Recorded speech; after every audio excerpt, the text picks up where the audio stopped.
Iginiit ng isang ICC-accredited lawyer na nasunod ang proseso sa pag-aresto kay dating Pangulong Rodrigo Duterte. Tiniyak naman ng Malacanang ang pagbigay ng hustisya sa mga biktima ng war on drugs. Yan ang ulat ni Kenneth Pasyente.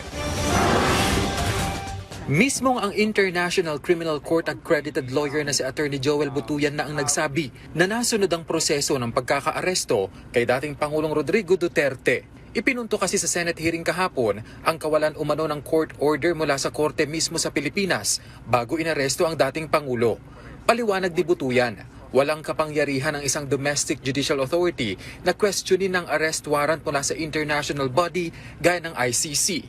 Ang pwede lamang anyang gawin nito ay tukuyin kung sino ang subject ng arrest warrant at matiyak na nairespeto ang karapatan nito. Bagay na naibigay naman daw sa dating Pangulo. Binasahan siya ng Miranda rights niya, no? So that's pursuant to our domestic law on arrest. And then meron siyang abogado doon.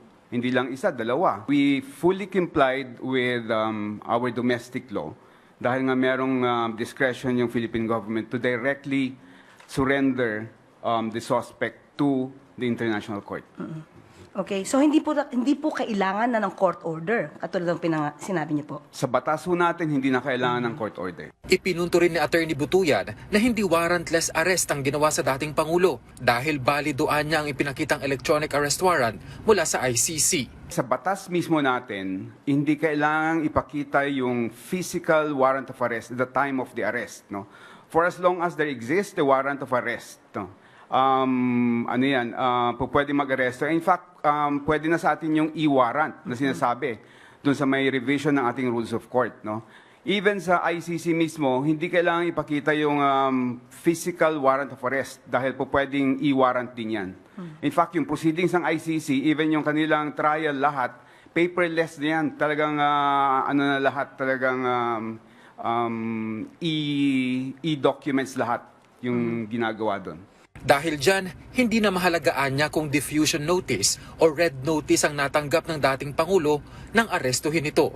So whether it's diffusion or red notice yan, it doesn't matter kasi talagang kung yung red notice, binibigay yan na shotgun sa lahat ng mga members ng Interpol. No? Yung diffusion, usually country to country yan. No? Pero regardless of the terminology, coordinating agency lang, organization lang yung Interpol. Ang mahalaga is valid warrant of arrest yung binigay ng Interpol sa atin, no, regardless of how it gave it to us. Pero posible nga kayang makabalik pa sa bansa ang dating Pangulo. I don't think makakabalik pa siya. It's either madidismiss yung kaso or magbibigyan siya ng interim release na papupuntahin siya dito, no, which I think very, very slim. Binigyang diin naman ng palasyo na titiyakin ng kasalukuyang administrasyon ang pagbibigay ng hustisya sa mga biktima ng drug war. Ngayon po, nakikita po natin kung paano po magtrabaho ang administrasyon. Nagkataon lamang po siguro kaya nagkaroon po ng kaso sa ICC dahil gumagana naman po ang hustisya sa ibang tao. Nagkataon lamang po siguro na yung hustisya na dapat na makamit dahil sa pangyayari sa war on drugs ay hindi nakamit sa panahon ni dating Pangulong Duterte.